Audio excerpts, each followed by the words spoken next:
Ndabasuje kandi baha ikaze inshuti bakunze ibi biganiro bica kuri 21CR TV. Of course it's your boy AB Nyiri Rwanda in the building. Nizere ko rero mwe mwese mukurikiye 21CR TV mukomeje kugubwa neza cyane aho muri hose, ndetse ndagira ngo twibukiranye nawe utarakora subscribe, please make sure ko wakoze subscribe kugira ngo tuzajye tugenda tubana mu biganiro bigiye bitandukanye 21CR TV tuba twaguteganyirije. Today rero nta kindi tuje kuvugaho uretse amakuru y'imyidagaduro, ari amwe mu makuru turi kugenda dukesha ibinyamakuru bimwe na bimwe byinshi, kandi akaba ari ibikorera kuri murandasi. Zimwe mu ngingo z'ingenzi rero uyu munsi turi buze kurebaho ni uko Betray yakebuye ibyamamare byigira bya ntibindeba ku bibazo by'igihugu. Ikindi ni uko umuhanzi Platini P na Neri Ngabo bagiye guhurira mu gitaramo cya Saint Valentin. Hanyuma ibindi bimwe muri kugenda bivugwa ku mbuga nkoranyambaga ni uko konte y'umuraperi mu gihugu cya Leta Zunze Ubumwe za Amerika wiswe Kanye West kuri X ubu ngubu yamajije kuba yafungwa. Ikindi rero turi buze kuvugaho cyane ni ku gitaramo umuhanzi w'umuraperi wo mu gihugu cya Amerika ukomeye cyane bita Kendrick Lamar aherutse gukora ku itariki 9, akaba ari igitaramo cyari cyariswe Super Bowl halftime show.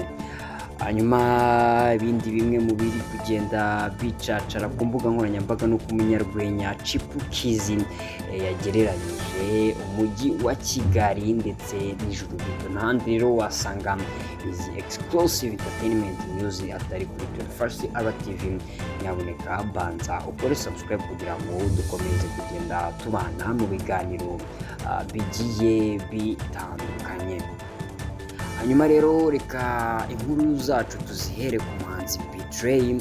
Ubwo igihe.com cyanditse ko Betray yakebuye ibyamamare byigira bya ntibindeba ku bibazo by'igihugu.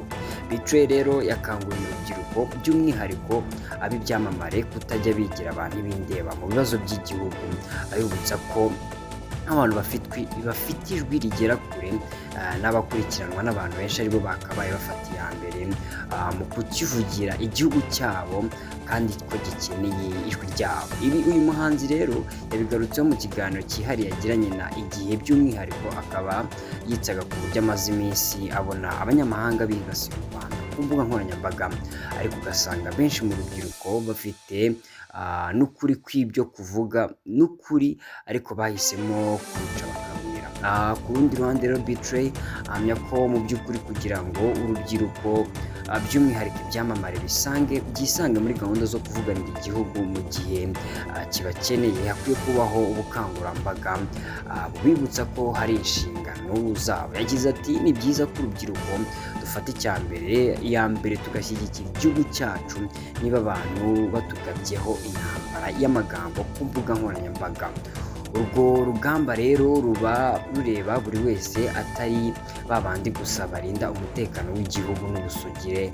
Aho niho haba hakenewe umusanzu wa buri muntu avuga rikijyana muri sosiyete. Ngaho nguko rero aho ni ku nkuru yavugwaga ku muhanzi Betray ubwo yagize icyo avuga ku bahanzi cyangwa se abandi ba social media influencers babona igihugu cy'u Rwanda cyinjiriwe ntibagire icyo bashaka kubivuga. Reka rero tunyarukire ku makuru agezweho gatoya ku muhanzi Kendrick Lamar. Ubwo mu minsi ishize yakoze igitaramo cyitwa Super Bowl LIX halftime show ku itariki ya 9 Gashyantare mu 2025.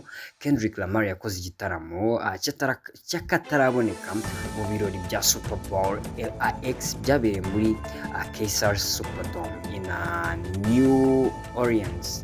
Yamaze iminota 13 aririmba indirimbo ze zakunzwe cyane, aho yagaragaranye n'abahanzi nka SCA, Samuel L. Jackson, Serena Williams ndetse na DJ Mustard. Iki gitaramo rero cyagarutse ku nsanganyamatsiko nk'umuco, amateka y'abirabura n'ibibazo byugarije sosiyete. By'umwihariko Lamar yaririmbiye indirimbo ye Not Like Us igaragaza ubutumwa bukomeye bugenewe mugenzi we mu muziki Drake. Mu gihe cy'iki gitaramo yahisemo kutavuga amagambo amwe akomeye arimo ijambo ryitwa pedophile ku rubuga runini nkuru. umushinga mushya wa sinema nyuma yo gukora igitaramo cya Super Bowl no gutsindira ibihembo bikomeye bya Grammy. Lamar yinjiye mu ruganda rwa sinema, azatunganya filime y'urwenya ifite umuziki afatanyije na bagenzi be South Park, Trey Park ndetse na Matt Stone. Iyi filime rero izasohoka kuwa 4 Nyakanga mu 2025, ikazagaruka ku nkuru y'umusore w'umwirabura uvumbura ko bamukunzi we bari bafite imbata, kubera ko iyi filime ifite abarezi bakomeye bazwiho gukora ibihangano bivugisha benshi. Birashoboka ko izabyara impaka nyinshi. Ibihembo bya Grammy Awards mu bihembo rero 67 mu bihembo bya 67th Annual Grammy Award byatanzwe ku itariki 2 Gashyantare 2025. Indirimbo Not Like Us ya Lamar yegukanye ibihembo bitandukanye birimo Record of the Year, Song of the Year, Best Rapper Performance, Best Rapper Song na Best Music Video. Ibihembo kandi byongeye gushimangira ko ari umwe mu bahanzi bakomeye muri muzika. Ngayo nguko ibyo ni bimwe mu byari biri kugenda bivugwa ku muhanzi Kendrick Lamar. Reka dufate kapozo gatoya, mu kanya turagaruka tubabwira n'ibindi twababwiye mu ncamake, tubabwira inkuru zirambuye. Stay tuned. Utarakora subscribe, please make sure ko subscribe kugira ngo tuzajye dukomeza kubana mu biganiro tu Farsi RTV twakuteganyirije. Andi makuru rero ari hano hanze ku mbuga nkoranyambaga ku bijyanye n'amakuru y'ibyamamare cyangwa se ubuzima bw'ibyamamare, nuko umuhanzi Platini P na Neringabo bose bakaba bari no mu itsinda rimwe rya label ya Kina Music bagiye guhura mu gitaramo cya Saint Valentin. Platini na Neringabo rero basanzwe babarizwa muri Kina Music, bagiye guhurira mu gitaramo cyo gusurutsa abakundana. Bazasohokera kuri Atelier Diveni ku munsi wabahariwe uzwi nka Saint Valentin.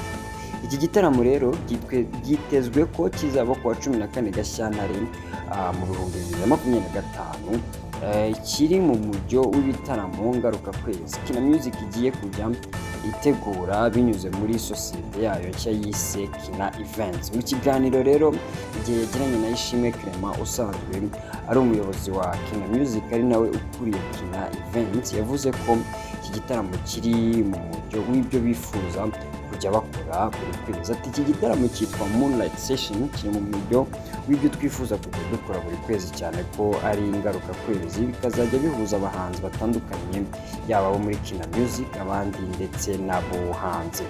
Ku bitaramo Ishimwe yavuze ko bahereye kuri Neringabo na Platini mu rwego rwo gutanga ibyishimo ku bakundana bifuza gusangira umunsi wabahariwe ahitwa muri Atelier Divin. Platini na Neringabo rero bagiye guhura mu gitaramo banahuriye mu ndirimbo ya Motema yamenyekanye mu myaka mike ishize. Uretse Platini na Neringabo, twibukiranye ko Kina Music isanzwe ikorana n'abahanzi barimo Zuba Ray ari nawe mushya aheruka kwinjiramo, Tom Close ndetse na Butera Knowless. Rero reka tunyarukire muri Leta Zunze Ubumwe za Amerika turebe ngo ni ibiki biri kuvugwa ku muraperi w'umuherwe witwa Kanye West. Ubwo ubu ngubu tuvugana konti ya Kanye West kuri X cyangwa se ku cyahoze cyitwa Twitter yafunzwe. Konti ya Kanye West rero ye ku rubuga nkoranyambaga rwa X yafunzwe nyuma y'ubutumwa uyu muraperi amaze iminsi anyuzaho bunyuranyije n'amategeko y'urubuga ruri mu zikoreshwa cyane ku isi. Daily Mail yatangaje ko urubuga rwa Kanye West rwafunzwe nyuma y'amagambo y'urwango ku Bayahudi, irondaruhu ndetse no kwibasira abagore. Uyu muraperi w'imyaka 47 yibasiye Taylor Swift mu gihe hari kuba umukino wa Super Bowl kuri iki cyumweru tariki ya 10 Gashyantare mu 2025, anavuga amagambo asebya Abayahudi. N'ubutumwa rero yakurikije amagambo ashimira nyir'urubuga umunyemari Elon Musk kuba yamuretse akivugira. Musk yahise atangaza ko konti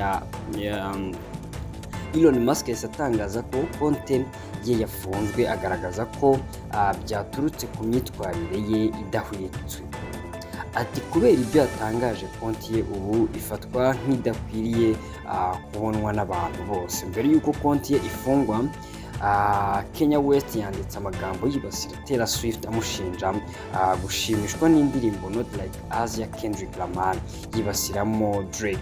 Yanditse ati kuki twemera ko Taylor Swift agaragara kuri televiziyo aririmba indirimbo ishyira hasi umwirabura. Yakomeje ashinja Kendrick Lamar kuba igikoresho cy'abazungu ndetse n'abayahudi, ibintu bitari bikwiye. Ntabwo bwari ubwa mbere rero Kanye West yibasiye Taylor Swift kuko bamaze imyaka myinshi batumvikana kuva mu mwaka wa 2009 ubwo uyu muraperi yamubangamiraga mu bihembo bya VMA. Mu 2016 kandi Kanye West yasohoye indirimbo Famous yumvikanamo amagambo amwita indaya. Taylor Swift nyuma y'iyo ndirimbo yumvikanye avuga ko atazi iby'aya magambo, ariko Kim Kardashian aza gushyira hanze ikiganiro Kanye na Taylor bagiranye kuri telefone baganira kuri iyi ndirimbo mbere y'uko isohoka, bigaragaza ko ari ibintu yari azi kandi kujya hanze kwayo ntacyo byari bimutwaye. Nubwo yibasiwe nyuma y'amagambo y'indirimbo ye, Kanye West yavuze ko aticuza kuyishyira hanze. Yanakomeje gushinja Elon Musk kumubuza gukwirakwiza ubutumwa bwe kuri Twitter, avuga ko agiye gufungura urubuga rushya kuri Discord aho azajya yandika ibyo ashaka kuruta uko byari bimeze kuri X. Uretse amagambo atandukanye Kanye West yanyujije ku rubuga rwe rwa X yibasira abantu benshi, yari yanashyizeho amashusho y'urukozasoni, nubwo X yo itayafata nk'ateye ikibazo kuko urubuga rwemera ko anyuzwaho. Nyuma yo gufungwa ku rubuga rwa Kanye West, Milo Yiannopoulos usanzwe ari umujyanama we yatangaje ko ari we wahisemo gufunga konti ye. Ati yahisemo guhagarika konti ye by'agateganyo. Mu butumwa bwe bwa nyuma Kanye West yari yasabye Elon Musk kutamufungira konti, ibintu bigaragaza ko nawe isaha n'isaha yari azi ko yakorwa kuri uru rubuga, nubwo abajyanama be abavuga ko yavuyeho ku bushake. Hari amagambo yanditse agira ati ndasaba Elon Musk ntamfungire konti. Nguko rero ngibyo biri kuvugwa muri Leta Zunze Ubumwe za Amerika ku ruhande rw'umuraperi Kanye West. Twihuseho gato tugaruke hano rero tugiye mu myidagaduro ku ruhande rw'abanyarwenya. Chipukizi yagereranyije umujyi wa Kigali nijoro. Umunyarwenya ukomoka muri Kenya Vincent Mwasia Mutua wamamaye nka Chipukizi yagaragaje ko umujyi wa Kigali ari umwe mu mijyi idasanzwe ku isi, ndetse abantu bashobora kuzatungurwa umunsi umwe bavuye mu mubiri bagasanga ari ryo juru abemera Imana bakunze kuvuga. Umusore w'imyaka 34 yabigarutseho mu kiganiro yagiranye na Imagine 8 podcast cya Sarah Gallows. Muri iki kiganiro yavuze ko akenshi akunze kugira amakenga yo kuba hari ibanga abanyakigali bafite batajya basangiza abandi bitewe n'umutuzo, umutekano ndetse n'ibindi byiza birimo utasanga mu yindi mijyi ku isi. Ati nari ndi kubwira inshuti yanjye Babu uri mu banyarwenya bakomeye mu Rwanda ko hano muri Kigali muzi ibintu tutazi kandi ntabwo mudusangiza amabanga amwe n'amwe y'aha hantu hanyu, uko mubaho, impamvu yo gutuza kwa Kigali ndetse n'ikirere cyaho, abantu beza kandi nta kavuyo gahari. Chipukizi uheruka mu Rwanda muri Mutarama mu 2025 avuga ko yakandagiye i Kigali ahafite akazi, ariko akaza kwisanga yabaye nk'umuntu uri mu biruhuko. Yanavuze ko u Rwanda muri rusange rugiye kuba igihugu kidasanzwe mu myaka iri imbere kandi itari myinshi, kubera uko abanyarwanda bashyira hamwe ndetse n'ubuyobozi bwiza bwa Perezida Paul Kagame. Ati mu minsi iri imbere mugiye kuba imbere y'ibindi bihugu muri Afurika mu myaka 5 cyangwa 10. Ni iterambere, murabizi iterambere ntabwo ari imihanda cyangwa n'ibindi bintu, ahubwo ni abantu. Iyo abantu bari kugendera mu murongo umwe bafite icyerekezo kimwe biba byoroshye kugira umutekano. Akomeza avuga kandi ko i Kigali atungurwa n'uko yongera kubona uko uyu mujyi uba umeze iyo ahasubiye. Agaragaza ko abanyarwanda bafite inshingano zo kubirinda yakomeje agaragaza ko kandi akunda Perezida Kagame biturutse ku buryo ayobora igihugu kandi akagira imitekerereze y'uko ibihugu bya Afurika bikwiriye kujya bihangana n'ibibazo bihura nabyo aho gutega amaboko ibihugu byo mu burengerazuba bw'isi. Ati ibibazo kandi by'abanyafurika bigomba gukemurwa n'abanyafurika ni umurongo wavuzwe na Perezida Paul Kagame kandi urakomeye cyane. Kuri njye ibi bintu byankoze ku mutima cyane. Reba Visit Rwanda ni ukubera iki buri wese ari gusura u Rwanda, abantu bari gusura stade Umuco n'ibindi, kuri njye ndabyishimira. Nkavuga nti abantu baba bagiye kureba uko aba bantu bagiye kubaho mu myaka iri imbere. Ngaho nguko rero ayo ni amwe mu makuru yari ari kugenda acaracara ku mbuga nkoranyambaga by'umwihariko mu ruhando rugari rw'imyidagaduro. Icyo 21st TV tubereyeho kugira ngo tubagezeho tanu gatanu. Nizere ko rero ibiganiro bya 21st TV ari akagaruka. Utarakora subscribe nizere kugiye gukora subscribe nawe wayikoze. Thanks a lot kandi kukazogera kugira ngo tujye tubana n'ibindi biganiro bya 21st TV tuba twaguteganyirije. Imana ikomeze ibarinde. Ciao ciao.